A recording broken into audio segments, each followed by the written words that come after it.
So you have been invited to come on a webinar, you want to host a virtual conference, you want to do an interview, or you just have an important Zoom call come up and you want to ensure that the setup you have in your office, the camera, the audio, the lighting is up to par so that you can represent yourself properly, then watch this video to the end. Hi, my name is Jan Koch and I am the host of the WP Agency Summit, and I teach you how to represent yourself properly on video in this video. So that is so much video going on, and we will continue with this mantra. And we do have 3 topics that I want to cover in this video. The first one is the audio quality. That is the most important aspect. The second one is video quality. So that includes your camera gear, but that also includes things like your lighting setup. And the last one is the preparation, like what does it take to perform well when you are invited on a video interview, for example. And we are going to use the setup I have at home as a demonstration on what it takes to evolve your setup. So I haven't started with the setup I have right now with the DSLR, the fancy lighting, the fancy microphone and background.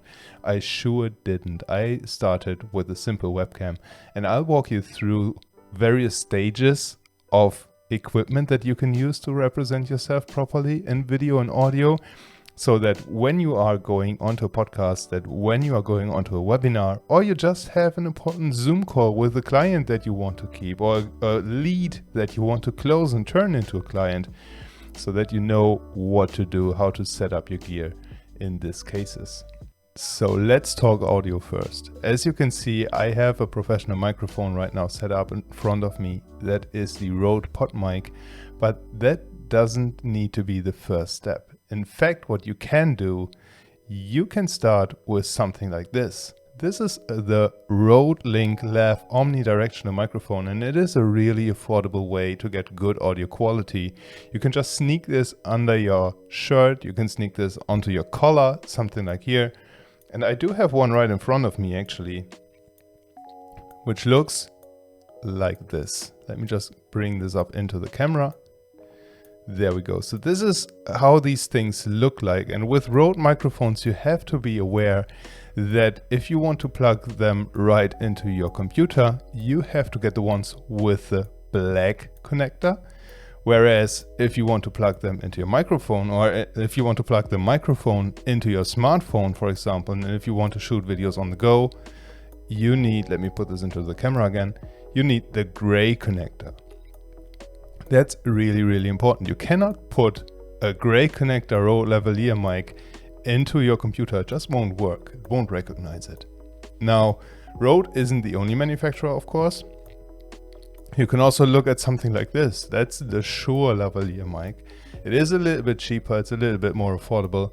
I don't have personal experience with this, but Shure obviously is a really, really well-known player in the audio game, so I don't expect anything but stellar quality from lavalier mics. And that is just the first step. If you want to take your audio to a next level, and you maybe have a stationary setup where you can afford having a microphone mounted on a boom arm somewhere onto the desk like I have, or if you want to have a microphone sitting on your desk constantly because you know that you are going to use it a lot, then you might want to look at USB microphones. That's really the next step. And you can look at something like the Blue Yeti that I have on the screen right now. I've personally used the Blue Yeti for quite a while. I actually ran 3 summits with the Yeti, and there is just one drawback. The sound quality is nice, it's okay for the price. I mean, it starts at around, I think $100 or something like that, or around 120. So it's a really affordable alternative. However, it picks up noise like nobody's business. So you need to be in a very quiet room, and you need to be quite close to the microphone, because otherwise you won't get the best audio quality. And if you have, for example, a fan running from your air conditioner, or you have dogs that could be running around in the background, you have a cat running around in the same room with you, this microphone will pick it up, and this microphone will make it hearable for your audience that you have pets. So that is just something you need to keep in mind. And also something you should know about Blue Yeti is that you need a pop filter. So that is this foam thing that I have on my microphone right now. You can also get them as pop shields.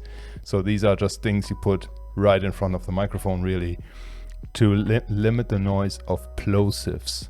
So this is something I'll touch upon later in this video when I go about the Rode pod mic that I'm using right now, and I'll show you the difference with the pop filter and without the pop filter, and you'll notice that it sounds a lot better when you have a pop filter on. Now, the USB microphones are quite easy to use.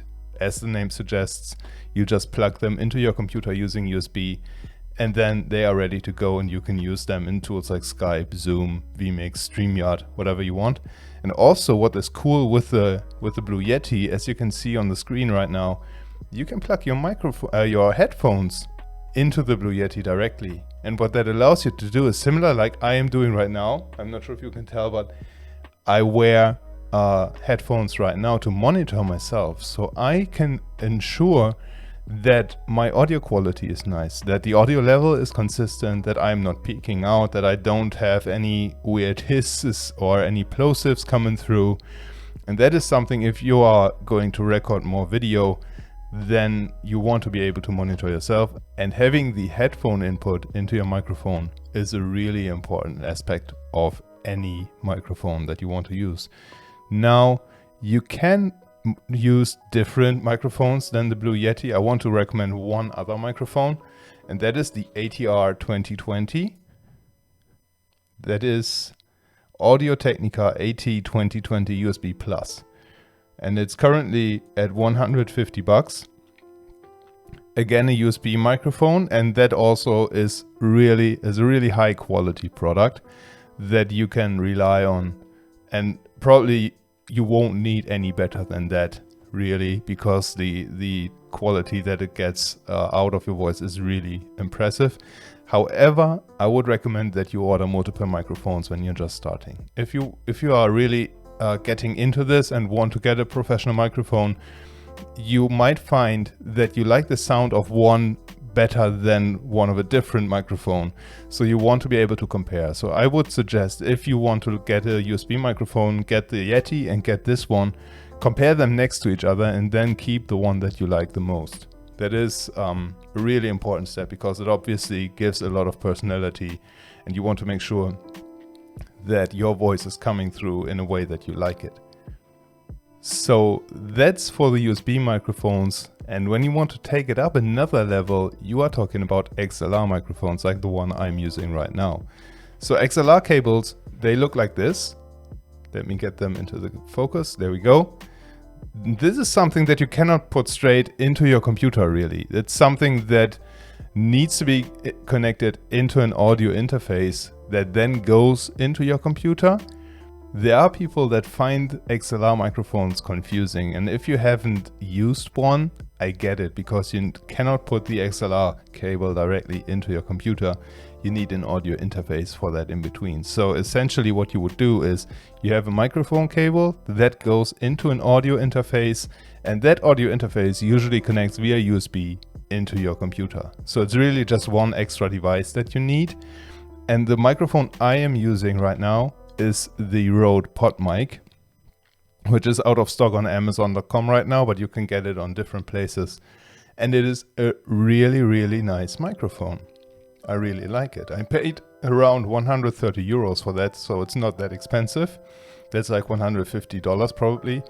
And I use it with a Scarlett Solo. Let me bring this up real quick. This is the audio interface that I'm using with the pod mic, and as I've said, the XLR cable, this one right here, runs into the Scarlett Solo, into the input that you're seeing here on the front, and then the Scarlett connects via USB to my computer. So that's really the only difference. And you can see various knobs in here. I won't go into these in this video. I just wanted to show the tools that you need to run an XLR microphone, and the sound quality you get from an XLR is a lot better than the one that you get from USB microphones. There's really a noticeable difference, which is why it might make sense to upgrade at some point. Now, what I also use is a preamplifier. Let me bring that up real quick. That is a cloud lifter. I use a similar one. It's not exactly the cloud lifter. I use one that's called the Triton Audio Fathead. And essentially what you do is you plug this thing in between your microphone and the audio interface. So the XLR cable from your microphone goes first into this one, and then you connect the preamp into the audio interface. And what this does is that helps alleviate the gain levels so that you get a higher volume output from your audio interface, which is something the Scarlett Solo struggles with when you're using the pod mic.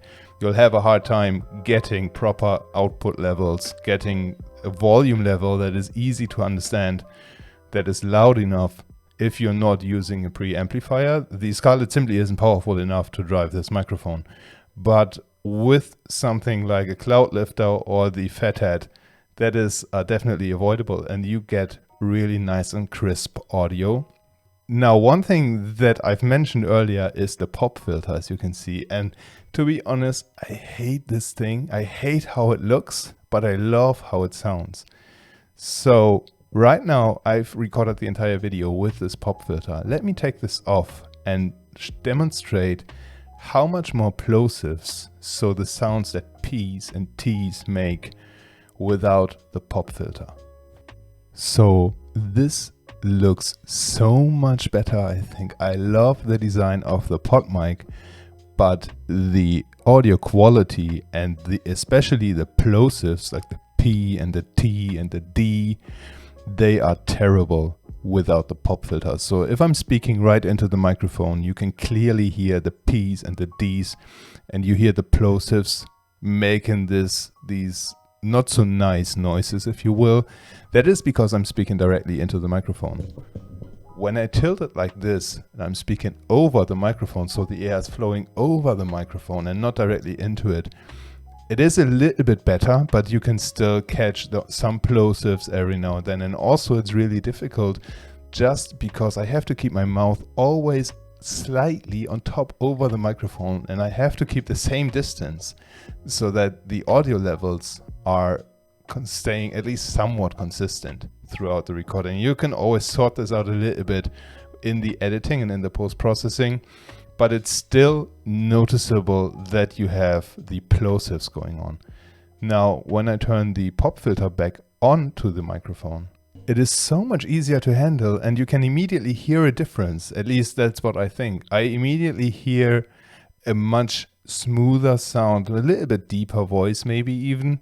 And especially for keeping the distance to the microphone, it's very easy because I can literally keep my lip on the pop filter and I can stay very, very close to the microphone, which is what you need with the Rode pod mic. You need to be very close so that it delivers the best audio quality. And I can speak directly into it, and it sounds just amazing, I think. And that is why I have the pop filter on, even though I don't like how it looks. I think it's really, really bulky, but I haven't found a better way for this. And this is just one of the trade-offs that you have to make. And it's nothing deal-breaking, I think. It's just, if you want to have good audio quality, that is what you have to live with. Now, there is one XLR microphone that I would love to highlight, and let me bring this up real quick. That is the Shure SM7B, and this is a really, really famous microphone. It's used by podcasters like Joe Rogan, and it is pricey. It costs $400, and it's getting compared regularly to this Rode pod mic. So if you search for Shure SM7B versus Rode pod mic on YouTube, you'll find various videos comparing them. And they are actually not too far away from each other. The Shure is a little bit better, has a little bit cleaner output. Obviously, for almost 3 times the money, you would expect that it outperforms the Rode pod mic. And it also looks still a little bit better with the smaller pop filter on. But then, is it worth $400 if you're just starting out? Or even like me, I make my money hosting virtual conferences, so I need a very crisp sound, and even I don't see the need to upgrade to the Shure SM7B over the pod mic. So that is something I just want you to keep in mind. When it comes to audio quality, you can start with a lavalier mic. That's the first step. You can then upgrade to a USB microphone if you feel the need to, and after that you would go XLR using something like the Rode PodMic with the Focusrite Scarlett and the preamplifier. That is for audio. Now let's talk video, and I want to start with lighting. I don't want to start with the camera gear because lighting is much more important than the camera. And I do have a lighting kit set up. I do have a cheap ring light from Amazon. It's literally a beauty ring light where you can adjust color brightness and color temperature. And it retailed for I think 25-30 bucks. So it did definitely not break my bank. And if I just have that on without the main light, which is an Elgato key light, if I just have the ring light on, it looks like this. So as you can tell, it's not bright enough for me, but it's good as a fill light. That's what it's called. It's set at roughly 45 degrees angle. And as you can see, there is still a little bit of shadow on my face. And you might want to have that. You might want to have this slightly cinematic effect. But then when I bring back the key light, you can see it's immediately much brighter, and I can turn down the darkness on this or the brightness on this as well to achieve the effect that I want. And this is exactly why I love having a lighting setup, because I want, let's go back to the main darkness by the way, I want to be able to control my lighting. If I have natural lighting, sure, you can use that. If you don't have the money to invest $250 in 2 lights like I have, which definitely is not the most important lighting setup you can ever get. But if you just want to save that, if you just want to get started and you have a window that you can sit right in front of, do that. Simply do that. Use the natural lighting that you have, but be aware that natural lighting has its caveats, because natural lighting will vary over time. As you are recording longer videos, you will have clouds moving in front of the sun, bringing down the brightness that comes from the window. You will have different brightness levels based on the weather conditions. You will have different brightness levels based on the time that you are recording the video at. So obviously those are not deal breakers. Don't let them hold you back from creating videos or from jumping on an interview or a podcast or a webinar or even hosting a conference for that matter. I did my first virtual summit without a proper lighting kit. I just had a desk lamp blinding at me, and I definitely wasn't exposed well. It was way too bright, but that's what I had. So just use what you have and go with it. But as soon as you can, before you invest in a $1,000 camera, spend 200 bucks on an Elgato key light. It's the best investment you will ever make in terms of lighting, because it is so flexible. Now, if I turn my fill light down, if I turn the ring light down, that is, let me do that right now. This is with just the key light, and let me adjust the brightness a little bit for a more dramatic look. Now what you can see is I do have a shadow on my face, and that is kind of what they do in the movies all the time when they want to create a dramatic effect. And it's something that you can play with when you have this lighting kit set up.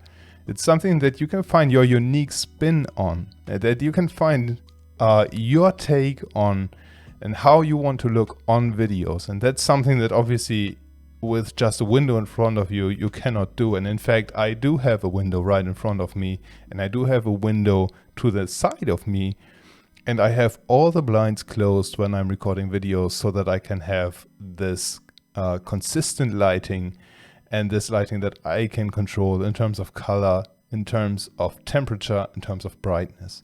That also goes for the background lighting that I have going on there. Those are, except for the standing lamp, which are filament bulbs, I can just turn them down in brightness, turn them up in brightness. But all the other lights are smart lights, where I can control the color, temperature, and the brightness. And that is very, very important for me, because obviously the background is something that draws attention, and that sets my videos apart from the other videos on the internet. And speaking of backgrounds, it only looks so good because I do have a DSLR camera set up right in front of me, but the DSLR is not what you want to start with. What you want to start with, let me bring up Amazon again. What you want to start with is not a DSLR, but a Logitech webcam. And I would recommend looking at Amazon right now, I would recommend going with something like the C922 Pro. If it is your first webcam, I would look at something like this. And the prices shot through the roof since COVID. So that is a negative. That's something that you have to be aware of, because everybody is now doing video conferences from working from home. So expect to pay a premium for webcams. So this one is even used from $125. They were retailing at around 80 before COVID, maybe even 70. So just be aware of that you have to pay a premium right now. If you can, and if you want to take it one step further, you might want to look at the Logitech Brio webcam, which is a 4K. It's double the price. But again, this then has a 4K quality. And while Zoom doesn't support 4K, StreamYard doesn't support 4K, Facebook Live doesn't support 4K, if you are recording screencasts, however, if you want to record talking head videos for YouTube, having 4K gives you a lot of flexibility, because you can then play around with angles. You can have wide shots, you can have narrowed shots, and you can switch between those as you like. And that is a really important technique. If you want to edit your videos and make them a little bit more appealing, then the Logitech Brio might be a good choice for you. Now, with the webcams covered, there is one more thing I want to point out with the webcams, and that is you have to place them at eye level. So this is what I have with my lens as well. I'm looking directly into it. I'm looking at eye level into it. I'm not looking up. I'm not looking down. I can look straight into the camera, and that is the most natural position for me. I feel that's the most enjoyable for me. And I've seen, it's a really hard story to tell. I've seen CEOs that I admire. I was on a Zoom call recently with a CEO that I admired from an 8-figure company. And that Zoom call even was streamed to YouTube and to a public event, I think. And he was on a notebook, which isn't the worst thing in the world. But then he was so looking down into the camera. The camera was positioned so low, probably on level of the belly button, if I would have to guess. He was looking so down into the camera that I could see straight up into his nose. And if you have two people side by side in a Zoom call, for example, or on a webinar on StreamYard, if you have multiple people side by side and one of them has the camera position so low that you can see straight into his nose, you can guess what this does to his credibility. So at that point, it didn't matter anymore that he was running an 8-figure business. It simply didn't matter because he looked so unprofessional. And that is just a caveat that you need to be aware of, that when you are joining group webinars, when you are doing talking head videos, place your camera on eye level. And with these webcams that I've just shown you, they clip onto the top bezel of your monitor. What you want to do is you want to bring that top bezel onto eye level. And you can do that by raising your monitor arm, for example, by putting books under the monitor. And the same goes for built-in cameras in your MacBook or Dell XPS or whatever notebook you are using. If you use that, bring the notebook up to eye level, put some books under the notebook, put it on a shelf maybe, so that you can look straight into the camera. That is a really important point. Now, with the webcams covered, let's talk about the DSLR. This is what I'm using. I'm using a Sony a5100 with a Sigma f1.4 lens mounted on a boom arm, or on a monitor arm if you will, so that I can look straight into the camera. It is positioned right in between the monitor, so that when I'm reading notes, for example, or when I want to see myself, I can do that in peripheral vision on the camera. And that is a really important point for me. And I've picked the Sony because it has a flip out screen. As you can see on the Amazon product page, it has a flip out screen, so I can see myself, I can monitor myself, I can make sure that I am in the right position as I am recording my videos, which is really important. Obviously, you don't want to slowly like this. I don't want to fade out of camera, or I don't want to roll around in my chair too much so that I'm not in center anymore. I want to stay straight into the center of the videos. At least that's my personal take. Other people recommend that you stay off center even, but then it's my videos, so I can do whatever you want, and you can do whatever you want in your videos too. It just has to feel natural for you. That's the most important thing. And I use the Sony. It goes with an Elgato Cam Link. Let me bring that up on Amazon. So this is the device that makes the DSLR accessible as a webcam in my computer. You just plug this into your computer via USB, and then you have a HDMI cable running from your camera into the Cam Link. That's really it. And then the Cam Link gets noticed as a webcam by your computer, and you can use that webcam in Zoom, you can use it in StreamYard, I'm using it in vMix right now, whatever you want to use it in. Most tools, I haven't seen yet a tool that didn't support the Cam Link, and you can have cheaper alternatives. The Cam Link is quite pricey. I bought a used one from a friend of mine. There are, if I scroll down here, there are cheaper alternatives. You can Google HDMI capture card. You can even find them for $16. But I want to be honest with you, I don't trust these low budget capture cards. But then there are tons of reviews that you can use to make your own opinion on these capture cards. And you can just order one and try it really, if you will. And then what creates this nice bokeh effect in the background, so the blurry background that you are seeing right now, that is not a software effect, that is actually from the lens that I'm using. I don't have the default lens on the camera, but instead I have a Sigma f1.4 16mm lens. Let me bring that up on Amazon right now. It retails for $400, $410. The camera itself retails for around $600 right now, so the prices went up there as well. The reason I use this camera and lens combination is, one, for the flip out screen, two, because the camera has clean HDMI output. That means I can use the raw HDMI signal from the camera. I don't have any control elements that I would see on the flip out screen. I don't have those in the HDMI output, which is really important. And I use the lens because I wanted to have this bokeh effect. I want to have this blurry background that I think looks really nice and that sets myself a little bit more into the focus while making the video more interesting for the viewers, because there's so much going on in the background. I intentionally put the BB-8 there, for example. I put the bad signal lamp in the background. I put the plants in the background. Everything you see is there on purpose because it gives your eyes something to look out for, because it's boring if you're just looking at a talking head all the time.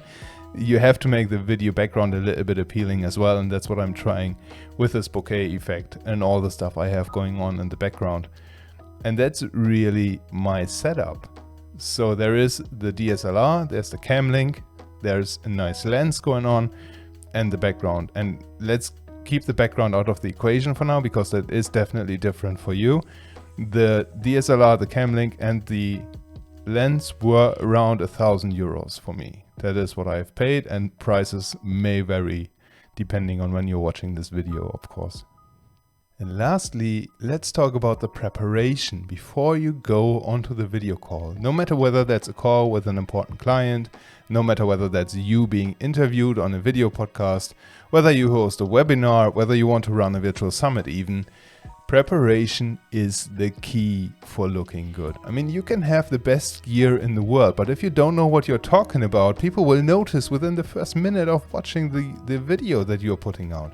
So definitely be prepared.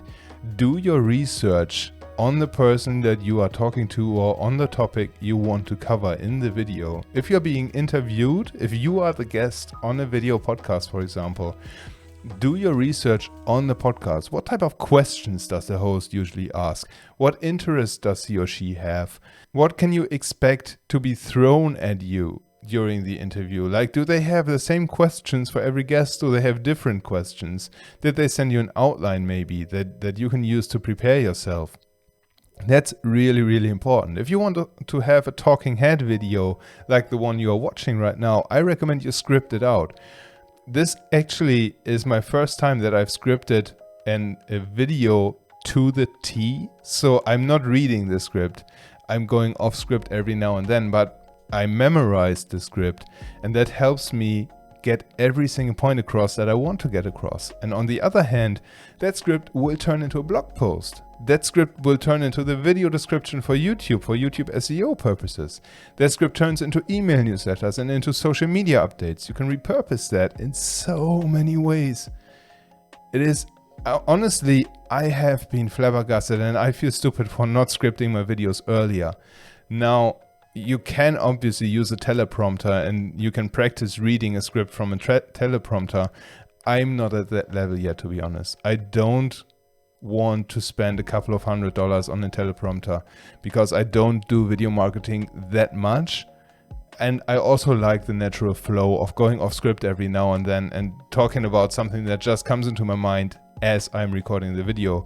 But again, that probably makes the editing process harder for me in the afterthought. Now, doing your research is one thing. What you also want to do is you want to wear headphones. And no matter whether that are small in-ear headphones like I'm wearing right now, or whether that are those big bulky over-ears that I used to wear in so many videos, it doesn't matter, but please wear headphones. And the reason for that is that you don't want to have the audio that you're hearing coming through your speakers. If you are talking to somebody, for example, you don't want to hear their voice coming through your speakers because your microphone will pick it up and will feed it back into the recording. So the other person will have an echo, which is really hard to edit out and is really hard to stay concentrated when you're hearing yourself with a delay. If you are using a talking head video like I'm doing right now, if you want to just record yourself, maybe even just have a screencast without yourself being in the video, I would still recommend that you use headphones. And the reason for that is that you can monitor yourself. As I've said earlier in the video, you can watch out for when you are peaking, when you are talking too loud. You can watch out for situations when you're talking with very low volume and it's hard to understand you. You can watch out for plosives, for hissing noises. It's just important to monitor yourself when you're recording videos. And if you have that output coming through your speakers rather than headphones, again, your microphone will pick it up and will feed it back into the recording. So it doesn't matter what headphones you use, really. You can use a cheap $10 pair from Walmart even. It's just important that you have headphones and that you turn off your speakers while doing a recording. That's the key lesson here.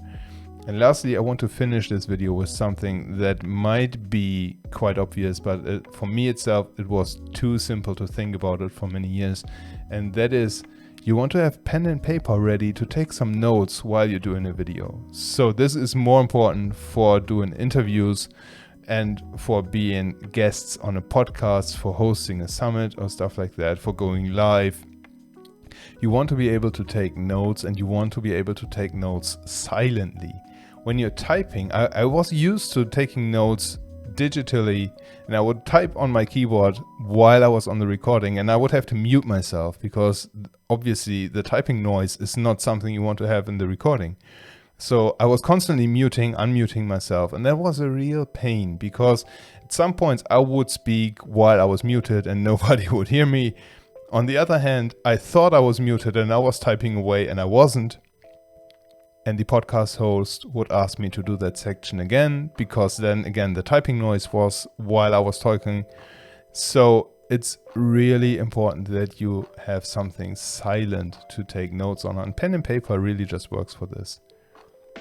And that's it for my 3 tips on representing yourself well on camera and setting up your video recording gear properly. Now, if you want to stay in the loop with new videos around this topic and around scaling your agencies, around hosting virtual events, around implementing efficient processes in your agency, hiring people, all the good stuff, then please click subscribe. If you like the video, give it a thumbs up. Let me know in the comments what your major takeaway from this video is, what lesson you have learned maybe, what you think could be different, what you think I can improve. I'm always looking for ways to improve my setup. Leave a comment down below, share your thoughts with me, and make sure to hit that bell icon when you subscribe so that you get notified when the new video airs. I'm going to be much more consistent with YouTube marketing right now, so I have a lot of good stuff in the pipeline. See you in the next video.